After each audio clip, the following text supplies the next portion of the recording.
is eigenlijk een galerie ook hier altijd geweest, hè? Nou, niet meer. Ja, dat ligt er allemaal stil, hè? Ook in verband met de corona en zo.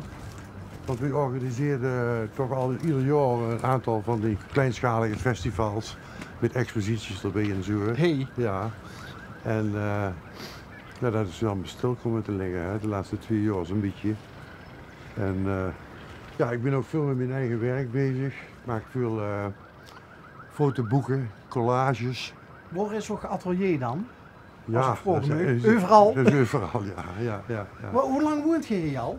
Vanaf 76. God, ja. Maar ik ben nog wel 74. Dus toen ik 30 was, kwam ik hier. 29, 30, ja. En je ziet oorspronkelijk van Voors?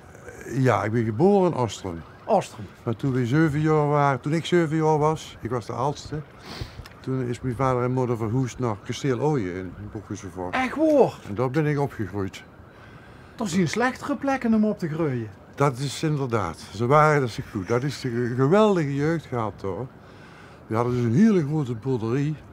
Want mijn vader die had ook nog een ongetrouwde broer en een ongetrouwde zus. En die zaten op een andere boerderij in Boekhuizenvoort, op de Berendonk. Het was eigenlijk het ouderlijk huis van mijn vader. En in 1953 hebben die toen samen met mijn vader en moeder dat kasteel Ooyen gekocht. Met 70 hectare grond erbij. God, ja. En ze hadden er zelf al 30 op de Berendonk. Dus in zo'n setting ben ik opgegroeid. Met 4 en het land, dat zo al. Geweldig gewoon. Dat heb ik altijd min of meer gebonden aan deze streek. Hè? Want de kinderen zich afvragen of ze als kunstenaar niet beter naar de Randstad gaan of zo. Hè? Door is het te doen, zeggen ze altijd. Maar ja, ik heb hier zo'n geweldige jeugd gehad. Ik denk, ik ga maar gewoon in die regio zelf aan de slag. En ik kreeg gauw genoeg werk in het onderwijs. Eerst op de Mulo in Tegelen. En later heb ik nog 3 jaar op de LTS in Venlo gewerkt als tekenleraar. En vanaf in den tijd was ik ook heel actief op cultureel gebied in Venlo, in die scene van het OOC. En, ja. Dus, aan de Kaldenkerkerweg. Ik heb Erik Toebos ook nog in de klas gehad, wereldkunstenaar. Huub Stapel en Teut Boermans. Die zaten allemaal op de Mulo in Tegelen. En toen was ik zelf een manneke van 20 jaar, toen ik daar voor de klas stond. Ja, geweldig leuke herinneringen aan, ja. Erik Toebos is echt ook... Dat is een bekende kunstenaar, ja. Ja, dat, denk ik. Ik noemde hem altijd Erik. Dat heb ik nooit tegen dit gezegd als ze zit te kijken. Ik vond hem altijd een soort van Lion King. Met dat grote, woeste, ruwe gezicht ook en zo. Ik vond altijd een hele indrukwekkende man om te zien. Ja, een hele fijne mens is het. Geweldige fijne mens, ja. Dus wat dat betreft heb ik in Venlo ook wel, ben ik aardig actief geweest in die jaren. Maar op een gegeven moment kwam ik toch ook wel in aanraking met die criminele scene door. Hè. Als tekenleraar? Ja, ik verkeerde dus in die kringen van het OOC, Bonaparte. En dat, ja, het culturele leven van de tijd speelde zich toch af, weet je wel. En, maar er werd heel veel erg geïnfiltreerd door gasten die bijvoorbeeld in de wiethandel en zo hele agressieve toeren gingen. En er zijn heel veel mensen in elkaar geslagen toen ook. Hè.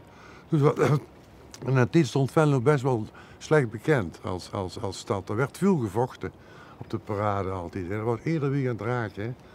En er werd er met de vinger gewezen, nog geneuien natuurlijk. En zo. Dus, en op een gegeven moment raakte ik er zelf bij betrokken. Hè. Ik zat toen in een cafeetje, ik weet niet meer hoe het heette, maar dat lag te schuin tegen de Bonaparte. En er zat een Marokkaanse jongen aan de tap en hij had te veel op. En op een gegeven moment flikkerde hij van zijn kruk af en schaafde hij weer overeind. En toen kwam een of andere Bink. Ja, ik weet niet of ik de naam mag noemen, maar ook heden nog een bekend figuur in Venlo. En die voelde zich te geroepen en die jongen dus weer die kraag te pakken en een enorme klap op zijn kaak te geven. Zo. Die tumelde achterover tussen de toffels en de stoelen. Oh, en ik schrok ervan. Ik weet niet waar vandaan kwam, maar ik zeg, ja maar godverdorie, wat gebeurt hier? Dan moest ze meedoen, weet je wel. Nou, dan ging het los, hè. Ja, en later werd ik dus nog bedreigd door die vent, hè, met een mes. En toen ging ik naar het politiebureau toe. Ik zeg, ik ben net bedreigd met een mes, hé. Moet je daar niks aan doen? Maar zei die iets, vroeg de politieman. Ik zei, zei niks. Oh, dan is het ook geen bedreiging, zegt de politie. Dat kon ik gewoon. Oké. Ja, dus... Maar dat was allemaal niet meer zo leuk toen op een gegeven moment. Nee. Maar ja, ik had inmiddels ook mijn tweede vrouw leren kennen. En toen kwam ik hier terecht. En toen kon ik geen vroet. Ja. Wat een fantastische plek is dit. Ja, het is, De vrijheid. het is lekker van de deur op af, maar ook weer niet te ver. Wat er Nee, alles, de beste te voet best zo een dorp. heel veel wandelaars hier met de hondjes allemaal. Hè. Hele kolonnes wandelaars met hondjes komen hier voorbij. Want ik heb al eens het idee gehad om die strooknaam te veranderen. Nou, Stendert. Ik had eigenlijk de hondenpoepstraat of zoiets voor willen maken. Ja, want wij stopten hier net en ik stap uit en ik kijk voor we zien dat inmiddels gewend. Eerst de berm inspecteren voordat ze uitstapt. Ja. Door gans Limburg. En het was Anders Kassa geweest. Hij in de hondenkeek gestoken. Ja, nou, oké. Ik kan ermee leven, maar het is niet leuk. Heb je dat zelf gebouwd? Ja, ontworpen en met gebruikmaking van materialen, hè, al de bouwmaterialen. Want ik heb een tijd lang, toen ik eigenlijk uit het onderwijs ben gestapt, ben ik een handel begonnen in al de bouwmaterialen. En daar ben ik hier ook mee aan de slag gegaan. Hè. Kom maar even binnen. Maar heb je er nou een soort van altaartje onder gemaakt of zo? Dat is een kunstwerk van Mathieu Knippenberg. Dat ken ik niet. Nou, dat is een zeer bekende kunstenaar, Mathieu Knippenberg. Maar de laatste jaren is hij een klein beetje meer op zichzelf. Maar dat is een gerenommeerde kunstenaar. En waar komt hij uit? Die komt oorspronkelijk van Blerik, maar die heeft hier lang in Brookhuizen gewoond.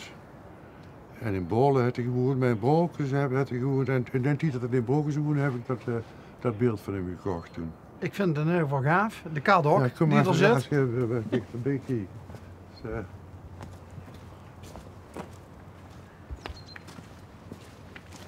ja, die kat zit er mooi op, hè. Het is zo met die horens, hè. Het zit een beetje in de sfeer van de voorchristelijke culturen, weet je wel. Beetje de heidense, heidense rituelen. Ja. Dus eigenlijk zijn we zo'n vallers, een soort vruchtbaarheidssymbool. Hier zit eigenlijk de grap in. Dus, Briljant! kan ik ook toemaken. Maar dat is typisch Mathieu, hè. Dus ook dat oer en dat vruchtbaarheidsidee. En, Nou ja, dus is het bijna een soort van trompeluik in de nemen. Zo van het, hè? wat is het het is- trompelui? Ja, een trompelui is toch zo'n schilderie. Waar ze eigenlijk een beetje door op het verkeerde been wordt gezakt. Oh, nooit. Nee, en Trompelei? een trompelui. Trompelui? Ja, lui. Zoals het oog. Dus het oog iets Oh, lui van Frans? ja, Oké. van Frans. Ah, dat is Frans, trompelui. Een Oké. trompelui. En dit is eigenlijk, eigenlijk ook zoiets. Het leek heel onschuldig. Ja, oh, zo, ja. En dan maken ze het deurtje open en dan Is het nog onschuldig? is het nog onschuldig. Is dat toeval? Twee vallen symbolen hier op Oogterrein. Want jij hebt ook al een paar keer het woord vruchtbaarheid gebruikt. Nou ja, wat dat betreft, is er misschien een bepaalde verwantschap hè, tussen het werk van Mathieu en dat van mij. Nou, maar is dat bij jou ook een belangrijke inspiratiebron? Vruchtbaarheid, wat bijvoorbeeld ook, was ze ook terugzuus in het landschap. Wat ook dierbaar is, hè? Want je ziet op een boerderij opgegroeid. Ja, en daar kreeg ze al heel vroeg mee te maken, hè, met dat idee. Ja. Want dat mijn vader s'nachts in een oude stoel zo te waken bij de zoog, wat er wel aan het baggen was. En dan gaat als kind in een pyjama daarbij zitten kijken tot dat... Samen met pap, waken ja. bij de zeug. En dan puk je dat pasgeboren biggetje weg en dan leg je dat onder een lamp met zo'n roeie schien, een warmtelamp. Ja, En de rest van de stal is helemaal donker en Ja. de varkens liggen allemaal te slopen. het iets magisch. Maar ja, Ja. dat soort dingen, weet je wel, die Christen als kind mij en die heb ze die ganse leven. Tenminste, ik houd dat vast. Wie vonden ze dat eigenlijk binnen het gezin bij Och, dat jij meer de kunstzinnige aanleg had? Nou ja, mijn vader en moeder hebben mij daar altijd in gestimuleerd. Die zagen dus dat ik ontzettend veel aan het tekenen was altijd. En toen hebben die mij op een gegeven moment meegenomen naar Sef Mone. De naam ken ik. Ik wil zeggen, dat is een bekende Venlose kunstenaar in den tijd. En daar lieten ze mijn tekeningen aan Sef Mone zien.